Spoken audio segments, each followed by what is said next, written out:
नमस्कार दोस्तों, स्वागत है आपका हमारी वीडियो में। चुप रहने की ताकत को पहचानो। चुप रहने से हमारी जिंदगी में हमें क्या क्या फायदे होते हैं और हमारे लिए चुप रहना कितना जरूरी है। हरीश की एक पत्नी थी जो बहुत बोलती थी और वह उसके ज्यादा बोलने से बहुत परेशान था। हरीश को पता चला कि जंगल में एक महात्मा आए हुए हैं। वह अपनी पत्नी को उनके पास लेकर जाता है और कहता है कि मुनिवर, कृपा करके आप इसे समझाइए, यह बहुत बोलती है। मेरे माना करने के बाद भी इसका दिन भर इसका मुंह चलता ही राहत है। मैं इसे कितना समझता हूं कि कम बोलाकर चुप रहना सीख, लेकिन नहीं, और हर बार इसकी वजह से लड़ाई होती है। महात्मा मुस्कुराए और बोले, मैं तुम्हें इस बात को एक कहानी की मदद से समझता हूं। मेरा गुरु का एक शिष्य था जो बहुत बोलता था।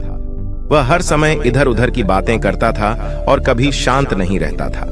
जब वह दान लेने के लिए जाता तो हर घर से एक नई कहानी लेकर आता और आश्रम के दूसरे शिष्यों को सुनाता और एक शिष्य की दूसरे से बुराई करता, चुगली और दूसरों के सामने अच्छा बनने का प्रयास करता और खुद के मुंह की तारीफ करता रहता और हमेशा खुद को गुरु के सामने सबसे बुद्धिमान और उत्तम साबित करने का प्रयास करता। वह खुद को सभी शिष्य से बड़ा मानता था। उसका कहना था कि मैं एक अमीर घर का बालक, अगर मैं चाहता तो एक आरामदायक और सुविधाओं से भरा जीवन जी सकता, लेकिन मैं वह सब छोड़कर यहाँ ए गया क्योंकि मुझे खोज करना, खुद को जानना है, जीवन को जानना है। एक दिन गुरु ने आश्रम के सभी शिष्यों को बुलाकर कहा, आप सभी को अगले 1 महीने के लिए कोई ना कोई संकल्प लेना होगा। इससे आपकी संकल्प शक्ति मजबूत होगी और आप में आत्मशक्ति का संचार होगा। आप सभी अपने सामर्थ्य के अनुसार कोई भी संकल्प ले सकते हैं, और यदि 1 महीने से पूर्व आप में से जिसका भी संकल्प टूट जाएगा तो वह अपनी पुरानी दिनचर्या में वापस आ सकता है। सभी शिष्यों ने अपनी शक्ति के अनुसार संकल्प लिए और गुरु को अपने संकल्प के बारे में बताकर वहां से चले गए। लेकिन वह शिष्य जो खुद सबसे अलग दिखाना चाहता था, वह सीधे गुरु की कुटिया में पहुंच गया और बोला, मैं कोई छोटा मोटा संकल्प नहीं लेना चाहता, बल्कि खुद की ही जैसे एक और महान संकल्प लेना चाहता हूं। कृपया आप ही बताएं मुझे क्या संकल्प लेना चाहिए। उसकी यह बात सुनकर गुरु मुस्कुराए बोले, क्या तुम मेरे द्वारा दिए संकल्प को पूरा कर पाओगे? क्या तुम्हारे लिए उसे पूरा करना संभव होगा? शायद नहीं, वह तुम्हारे लिए संभव नहीं। तुम उसे पूरा नहीं कर पाओगे, इसीलिए तुम खुद ही कोई संकल्प ढूंढो। शिष्य ने कहा, आप जो भी संकल्प मुझे देंगे मैं जरूर उसे पूरा करूंगा। गुरु ने कहा, ठीक है, तो तुम अगले 1 महीने तक चुप रहो, मुंह से एक भी शब्द भी नहीं निकलोगे। यही है तुम्हारा संकल्प। शिष्य ने कहा, गुरुदेव, यह भी कोई संकल्प है? यह तो बहुत ही आसान है। आप कोई संकल्प दीजिए जो मेरी योग्यता के बराबर हो। गुरु ने कहा, पहले तो तुम इस संकल्प को तो पूरा करके दिखाओ। शिष्य ने गुरु की बात मान ली और वह उसी समय चुप हो गया और पलटकर कुटिया से बाहर चला गया। उसे चुप रहना बहुत आसान लग रहा था। उसने एक दिन तो जैसे तैसे चुप रहकर काट लिया, लेकिन दूसरे दिन से उसके मन में न बोलने का बोझ बढ़ाने लगा, और तीसरे दिन उसे भारीपन महसूस होने लगा, और चौथे दिन उसके अंदर एक अजीब सी बेचैनी होने लगी, क्योंकि आसपास आश्रम के सभी शिष्य एक दूसरे से बातें कर रहे थे। वह भी अपना पक्ष उनके सामने रखना चाहता था, उनकी बोलती बंद कर देना चाहता था, लेकिन उसका संकल्प उसके आगे आ रहा था, इसीलिए वह पूरे दिन सिर्फ और आंखें बनाता। इसी तरीके से कुछ दिन और बीते और वह शिष्य बीमार पड़ीडीएच गया। उसका सर फटा जा रहा, उसका खाने पीने तक मन नहीं करता था, वह सिर्फ बोलना चाहता था।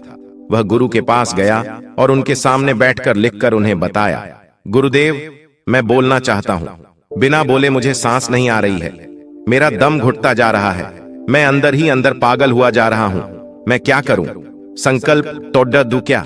ये पढ़कर गुरु मुस्कुराए और बोले, मैं संकल्प के लिए नहीं होते, लेकिन जो अपने संकल्प को पूरा कर लेट है वह अपनी आंतरिक शक्ति को बढ़ता है, और जो अपनी आंतरिक शक्ति को बढ़ा लेता है वह समाज और जागृति की राह पर आगे बढ़ जाता है।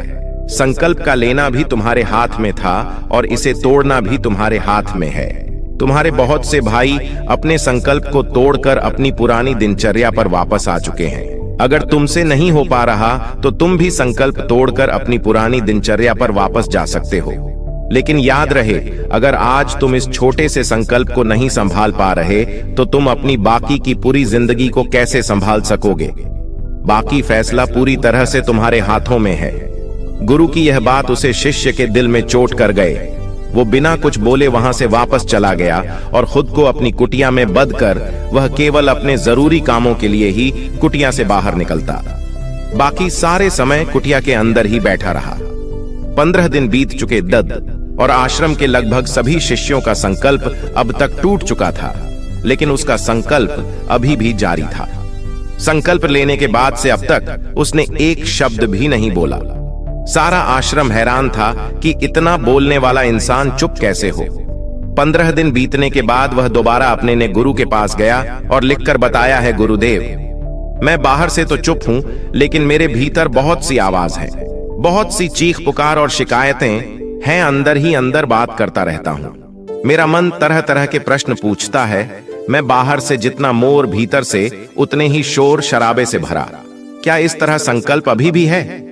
गुरु ने कहा, हां, तुम्हारा संकल्प अभी भी जारी है, लेकिन जब तक लोगों की यह आवाज तुम्हारे कानों में पढ़ती रही, तुम्हारा मन बोलना रहेगा, क्योंकि इसे तो आदत है। तुम भले ही बाहर से चुप रहो, लेकिन तुम अंदर ही अंदर बोलते रहोगे। तुम्हें इन बातों से, इन आवाजों से दूर जाना चाहिए। शिष्य गुरु को प्रणाम कर वहां से चला जाता है और सुबह होते ही अपनी कुटिया को छोड़ डैच जंगल की तरफ चला जाता है। कई दिन बीत जाते हैं, संकल्प का समय भी पूरा हो जाता है, लेकिन शिष्य लौटकर नहीं आया। आश्रम में सभी को डर था कि कहीं जंगली जानवर ने उसे खाना लिया हो। इस बीच ढूंढने की बहुत कोशिश की गई, लेकिन वह कहीं नहीं मिला।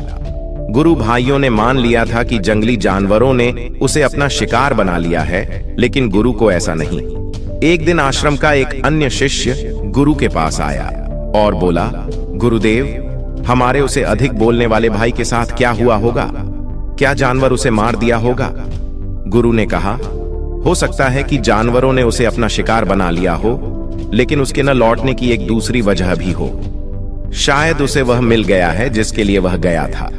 फिर शिष्य ने पूछा, गुरु, इतना हानिकारक होता है? गुरु ने बोला, कहां इंसान के जीवन के बहुत सारे दुखों में से एक दुख भी कि वह कभी चुप नहीं रह सकता।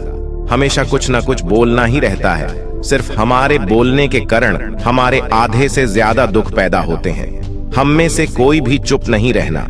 हम बस सामने वाले को सुना देना चाहते हैं। जो भी हमारे मन में है सब निकाल कर उसके मन में बैठा देना चाहते हैं।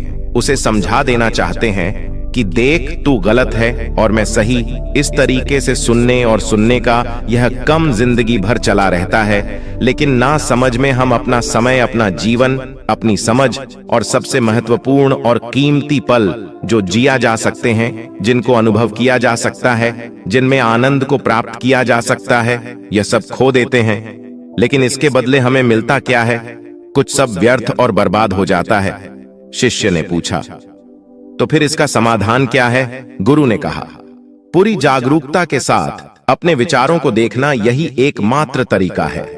सारी मानसिक समस्याओं का वर्तमान में रहकर चिंतन करना, पूरी जागरूकता के साथ अपना काम करना जिंदगी में चमत्कारिक बदलाव ला देता है। उसके बाद वह शिष्य गुरु से अपने प्रश्नों का उत्तर पाकर उनको प्रणाम करके वहां से चला गया। 3 महीने का समय बीत चुका था, लेकिन उसकी कोई खबर नहीं। अब तक तो सभी गुरु भाइयों ने भी उसके वापस लौटने की उम्मीद छोड़ी, लेकिन एक दिन वह आश्रम लौट आता है।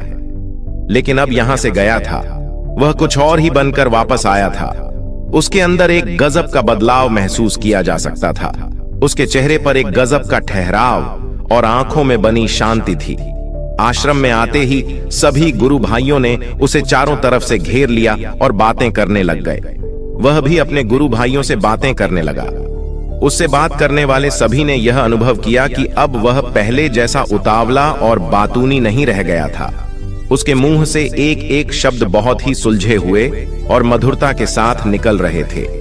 थोड़ी देर तक गुरु भाइयों से बात करने के बाद वह सीधा गुरु की तरफ चला गया।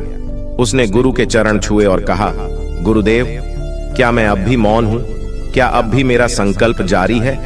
गुरु ने कुछ देर तक शिष्य की आंखों में बड़े ध्यान से देखा और कहा, हां, तुम अब भी मौन हो। तुम्हारे मुंह से एक भी शब्द निकाल नहीं रहा और तुम्हारा संकल्प अभी भी जारी है।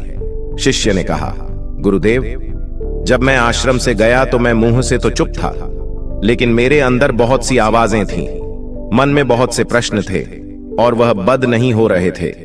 तो मैं जंगल में चला गया इस उम्मीद से कि वहां मुझे शांति मिलेगी और मेरे मन की बक बक कम हो जाएगी। लेकिन मैं जितना एकांत में जाता गया, मेरे अंदर की आवाज उतनी ही तेज होती गई। मेरे भीतर की पुरानी से पुरानी आवाज मुझे सुनाई देने लगी। तब जाकर मैंने महसूस किया कि मैं कितना गलत कर रहा था। जब मैं अपने परिवार वालों, दोस्तों को और गुरु भाइयों को बुरा भला कहता था, तो उस समय मुझे लगता था कि मैं सही कह रहा हूं। जब मैं गुरु भाइयों की एक दूसरे से चुगली करता था और उनका मजाक बना था, तब भी मुझे यही लगता था कि मैं उनसे बेहतर हूं और मैं सही कर रहा हूं। लेकिन उस दिन मैंने पहले बार महसूस किया कि मैं कितना गलत बोलता था। काफी दिनों तक यह आवाजें, ये शिकायतें मेरे अंदर चलती रहीं, लेकिन धीरे धीरे करके एक दिन ये सारी आवाजें मेरे अंदर से समाप्त हो गईं। अब मैं भीतर से भी मौन हो गया। उस घने जंगल में बाहर से कोई बोलने वाला था नहीं और भीतर कोई आवाज बची ही नहीं थी और मैं उस दिन पहली बार मौन का सही अर्थ समझा। मेरे चारों तरफ बहुत शांति थी। हालांकि अभी भी कुछ आवाज आ रही थी जो पहले भी आई थी, लेकिन मैं उन्हें सुन नहीं पाता था। पर अब वह सभी आवाज मुझे स्पष्ट रूप से सुने दे रही थी। हवा के चलने की आवाज, चिड़ियों के चहकने की आवाज और पानी के बहने की आवाज, ये सभी आवाजें मैंने पहली बार पूरे होश पूर्वक सुनी अपने चारों तरफ। इतनी शांति मैंने पहले कभी महसूस नहीं की थी। तो इस शांति को भंग करने के लिए मैंने पहली बार अपने मुंह से कोई शब्द निकाला। मैं चिल्लाया, हे ईश्वर, यह कैसी शांति है? सभी कुछ इतना शांत क्यों है? ऐसा क्या हो गया? लेकिन मेरे चिल्लाने के बाद भी शांति भंग नहीं हुई। सब कुछ पहले जितना ही शांत था, बाहर भी और भीतर भी है। गुरुदेव, मैंने अपने गुरु भाइयों से बात की, मैंने आपसे बात की। मैं बोल रहा हूं, मैं चल रहा हूं, मैं सब कुछ देख रहा हूं, लेकिन मैं अपने भीतर एकदम एकांत में हूं। तब भी भीतर से अकेला एकांत में होता हूं। जब मैं खुद में भी शोर करना चाहता हूं, तब भी एकांत में ही होता हूं। अब सब दिखाई पड़ने लगा है, सब सुनाई पड़ने लगा है। गुरु ने कहा, जब तक हम बाहर की तरफ बोलते रहेंगे, भीतर अशांति ही रहेगी। लेकिन जिस दिन हम भीतर की तरफ मुड़ जाएंगे, तब हमारे मुंह से कुछ भी निकलेगा, हम शांत ही रहेंगे। दुनिया में जितनी भी बुराइयां हैं, ज्यादातर हमारे बोलने से ही उत्पन्न होती है, क्योंकि हम चुप रहना नहीं चाहते। हम जितनी जरूर है उससे कहानी ज्यादा बोलते हैं। हम सामने वाले को सुनना नहीं चाहते, बल्कि उसकी बोलती बंद कर देना चाहते हैं। उसे समझा देना चाहते हैं कि मैं कौन हूं, मैं क्या कर सकता हूं, और यही हमारी जिंदगी का मकसद बनकर रह जाता है। हम ऊर्जा व्यर्थ के बोलने में बर्बाद होती है। ऐसे ही समाज में लोगों का जीवन दुखों से भर जाता है, जो हमेशा एक दूसरे को सुनाने में लगे रहते हैं। कभी एक दूसरे को सुनना नहीं चाहते, समझना नहीं चाहते, और चुप रहना तो उन्होंने कभी सीखा ही नहीं, क्योंकि चुप रहना उन्हें छोटा महसूस करवाता है।